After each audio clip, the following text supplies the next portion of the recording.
भारत से ताल्लुकात में बेहतरी के लिए एकतरफा कोशिशें फायदामंद साबित नहीं होंगी। इसके लिए नई दिल्ली को भी खैर सगाली का मुजाहरा करना होगा।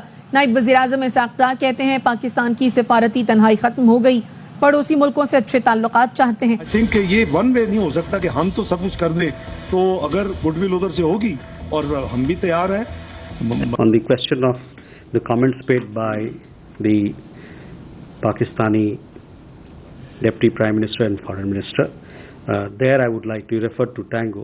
The relevant word T, the relevant T word there is terrorism and not Tango. उनका रुझान है कि पाकिस्तान भारत के ताल्लुकात बेहतर होने चाहिए। कश्मीर का मामला है तो उसको हम पसे पुश डाल सकते हैं, कोई इतनी बड़ी बात नहीं है, लेकिन हमारे तिजारत भी बढ़नी चाहिए, इक़्तिसादी ताल्लुकात भी बढ़ने चाहिए। सर, भारत ये कह रहा है कि जी टेररिज्म के होते हुए हम पाकिस्तान से बात नहीं कर सकते, तो ये कैसे कंट्रोल करेंगे टेररिज्म को? देखिए, टेररिज्म को एक तो उनको बावर कराना पड़ेगा, उनके जो शकूक हैं, शुबहात हैं, उनको ये तो फिर ultimately this is what the called is diplomacy, और उसके ऊपर बेबी स्टेप्स लेने पड़ेंगे आपको। उस सारी स्टेटमेंट की जो वलीद इकबाल साहब ने अभी कही, मतलब कोई सिर पैर ही नहीं है। वो कह रहे हैं कि तरतीब कोई भी हो सकती है, सिफारती मामलात में तरतीब कोई भी नहीं होती है, तरतीब का एक तरीकाकार होता है और वो उस तरतीब से चलती है। सबसे पहले जाकर तजारत नहीं हो जाती, आपको पहले हालात नॉर्मलाइज करने पड़ते हैं। कि ये जो आप किस हद तक यकीन रखते हैं कि पाकिस्तान और भारत के दरमियान तजारत जो है वो बहाल होनी चाहिए, और अगर बहाल होनी चाहिए तो वो कौन से फैक्टर्स हैं एज ए सफारत कारी के तौर पर या वजारत ख़ारजा के तौर पर कि जिसको दोनों तरफ से इन चीज़ों को बेहतर करने की ज़रूरत है, और दोनों मुल्कों के क्या ये मफाद में है? सर, जय हिंद दोस्तों, पाकिस्तान के कैबिनेट मिनिस्टर में कई बार रह चुके इसाक डार, जो कि पाकिस्तान के डिप्टी प्राइम मिनिस्टर भी रह चुके हैं और इस समय भी वो कैबिनेट मिनिस्ट्री में शामिल हैं।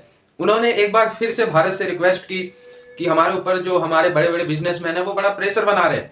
वो कह रहे हैं आखिरकार भारत का सामान सऊदी के थ्रू, यूएई के थ्रू और सिंगापुर से, थाईलैंड से, तो कहां से भारत का सामान हमारे देश में आ रहा है, लेकिन डायरेक्ट भारत से नहीं आ रहा। और अगर डायरेक्ट भारत से आएगा तो लगभग 40 से 45% जो रुपीज है वो कम हो जाएगा।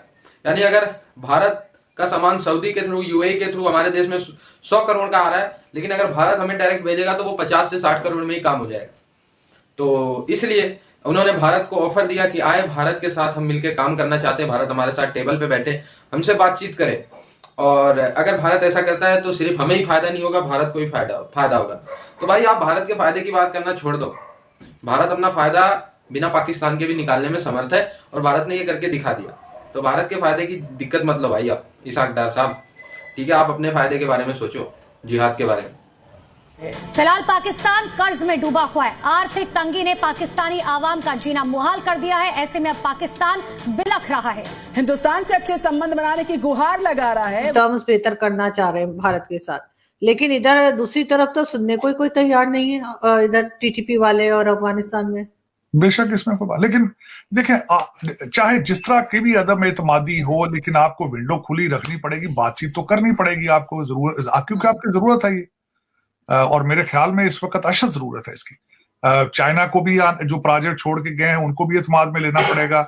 भारत के साथ भी आपको you have to take the baby steps to improve the relationship. तिजारत के लिए खोलना पड़ेगा आपको भारत के साथ, और इसमें आप ही का फायदा है। अफगानिस्तान से भी बात करनी पड़ेगी क्योंकि you can not afford the disturbance, challenging. तो सर, भारत ये कह रहा है कि जी टेररिज्म के होते हुए हम पाकिस्तान से बात नहीं कर सकते, तो ये कैसे कंट्रोल करेंगे टेररिज्म को? देखिए, टेररिज्म को एक तो उनको बावर कराना पड़ेगा, उनके जो शकूक हैं, शुबहात हैं, उनको ये तो फिर ultimately this is what the called is diplomacy, और उसके ऊपर बेबी स्टेप्स लेने पड़ेंगे आपको। लेकिन कहीं ना कहीं से प्रोसेस तो आपको शुरू करना पड़ेगा। दोनों तरफ से अदम एतमादी है, और माजी के अंदर इस तरह की फिजा बनी, उससे आपको जिस तरह वो कारगिल का हुआ, सारी चीजें, ये सारी चीजें आपको करनी पड़ेंगी दोबारा।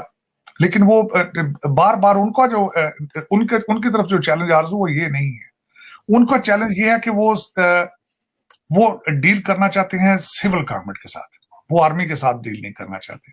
लेकिन उनको भी समझना पड़ेगा कि पाकिस्तान का मिजाज क्या है। पाकिस्तान के अंदर एक हाइब्रिड सिस्टम है, कंट्रोल्ड डेमोक्रेसी है, और ताकत का पीछे कंट्रोल किसी और के पास है, स्टीयरिंग व्हील पे कोई और है। उनको भी इस चीज को रियलाइज करना पड़ेगा। तो अब बहुत से लोगों को समझ आ चुकी है शायद। हाँ, क्योंकि 75 साल से यही हो रहा है। देखिए मार्शल लॉ पे मार्शल लॉ, अब वो मार्शल लॉ तो इसीलिए नहीं लगाते क्योंकि स्टीयरिंग व्हील ही उनके पास है। मुझे पता है चैलेंजेस बहुत ज्यादा हैं, लेकिन अब जब हम ये कहते हैं कि भाई हमारा जो कंपटीशन इंडिया के साथ है, भाई इंडिया के साथ कंपटीशन करना है तो फिर सोचें वो किस तरह अमेरिका, जापान, जर्मनी, यूरोप के साथ वो किस तरह उनके ताल्लुकात मजबूत हो गए हैं। वो कोई अमेरिकन्स ने या यूरोपियंस ने या बाकी ममालिक ने इंडिया को भीख नहीं दी, उन्होंने ऐसे हालात पैदा किए हैं इंडिया ने कि आज दुनिया उनके पास चल चल के आती है। इधर जर्मनी के चांसलर का जहाज अभी इंडिया की हवाओं से निकलता है तो स्पेन के प्रेसिडेंट इंडिया लैंड कर जाते हैं, बिकॉज सबको पता है कि because we have to work. India के साथ आज काम ना किया तो पीछे रह जाएंगे, इंडिया के साथ काम ना किया तो पीछे रह जाएंगे, ये है पोजीशन। तो ये चीजें समझते हैं हम ये तो कहते हैं कि हमें जनाब इकोनॉमिक प्लान चाहिए, ये चाहिए, वो चाहिए। ओ भाई अब कुछ करना शुरू कर दें। एम्पावरमेंट की हम बात करते हैं, कैसे एम्पावर करेंगे हम चीज लोगों को, किसको एम्पावर करना है? इस यूथ को एम्पावर करें जिनके लिए स्लो इंटरनेट है। वो बिलावल भुट्टो जरदारी को मैं सुन रहा था, वो कह रहा था ये कैसी शार्क है, ये कैसी मछलियां हैं अरेबियन सी के अंदर या इंटरनेशनल वाटर के अंदर जो हमेशा पाकिस्तान के अंदर जो केबल्स आती हैं इंटरनेट लेके उन्हीं केबल्स को खा जाती हैं। ये मछलियों को पाकिस्तान की तरक्की से क्या प्रॉब्लम है? अब बात तो सही है उनकी कि ये हमारा इंटरनेट ही क्यों स्लो होता है, ये कहां से स्लो होता है? पाकिस्तान ने अगर वाकई तरक्की करनी है और जिस स्पीड से हमारी आबादी 2.5% की रेशो से बढ़ रही है या 2.6%, खित्ते में सबसे ज्यादा है। ये इतने बच्चे कहां पैदा नहीं होते भाई, एक्सपोर्ट करनी है। हम देखें सीधी सी बात है, इस मुल्क के अंदर जब तक डिजिटाइजेशन नहीं होगी तब तक चीजें बेहतर नहीं होंगी। पाकिस्तान भारत के ताल्लुकात बेहतर होने चाहिए।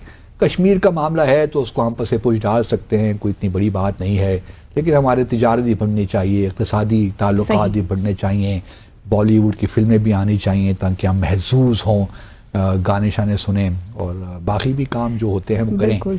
लेकिन ये है कि 2017 में मैं उस वक्त भारत ही में था, तो मोदी साहब को एक इन्विटेशन आई, अपने नवाज शरीफ साहब उनसे मुलाकात, उस वक्त वज़ीर आज़म थे नवाज शरीफ साहब, तो वो उनसे मुलाकात करना चाहते थे और कोई मोदी साहब भी बीच में, क्योंकि 2017 में भी हमारे ताल्लुकात मतलब उसमें कुछ जान नहीं थी। 2016 में जो कुछ भी हुआ, पहले पठानकोट हुआ, फिर हमने उसको पकड़ लिया, अभिनंदन को वाक़या उसका हुआ, उसके बाद फिर बुरहान वानी की शहादत हो गई, फिर उड़ी अटैक हो गया, फिर उसके बाद सार्क समिट कैंसिल हो गई जो नवंबर के महीने में होनी थी।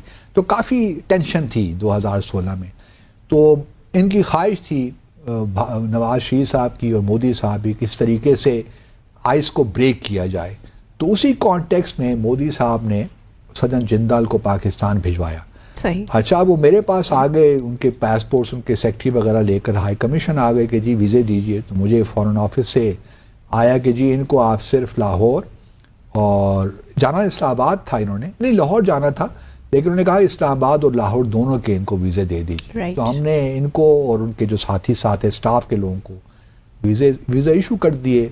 दोस्तों, एक समय था जब जोश जोश में आके पाकिस्तान के प्रधानमंत्री इमरान खान, उन्होंने कहा था कि क्योंकि भारत ने जम्मू कश्मीर पे इलीगल कब्जा किया, जबकि पीओके ये कब्जा करके बैठे हुए हैं इलीगली, और वहां से जो 370 आर्टिकल 35 है ये सब हटा दिया है, ये जुल्म हो रहा है, इसलिए हम ट्रेड बंद करते हैं। अब भाई ट्रेड बंद कर दिया इन्होंने, इसके बाद 5 महीने बाद फिर से कटोरा लेके शुरू हो गए, मेडिकल भेज दो, दवाइयाँ कम हो रही है। भारत ने कहा चलो मानवीय बेसिस पे हम दवाइयाँ भेज देते।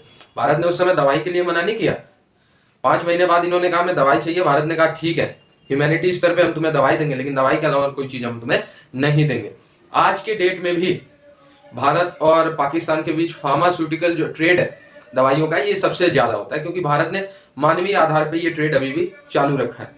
आप देखिए कि मानवीय आधार पे पाकिस्तान नहीं सोच रहा, टेररिज्म ये डेली बेसिस पे करवा रहे हैं, हमारे जवान डेली बेसिस पे घायल हो रहे हैं, शहीद हो रहे हैं, वीरगति को प्राप्त हो रहे हैं, लेकिन स्टिल भारत ने मानवीय बेसिस पे दवाइयाँ भेजनी जारी रखी है। ये तो गलत है वैसे, लेकिन फिर भी भारत ने ये किया हुआ है। अब जो है कटोरे आ गए इनके हाथ में, जहां जाते हैं सब भिखारी कहते हैं, तो ये सोच रहे हैं कि हम अपना पैसा जो है भारत के थ्रू बचाए। भाई वो वाली गवर्नमेंट नहीं रही अब, प्यार मोहब्बत वाली, ठीक है, प्यार मोहब्बत गया, बहुत प्यार मोहब्बत दरिया दिली दिखा ली पाकिस्तान के साथ, उसका नतीजा यही मिला, डेली बेसिस पे हमारे जवान शहीद हो रहे हैं, रेडिकलाइज हो रहे हैं युवा।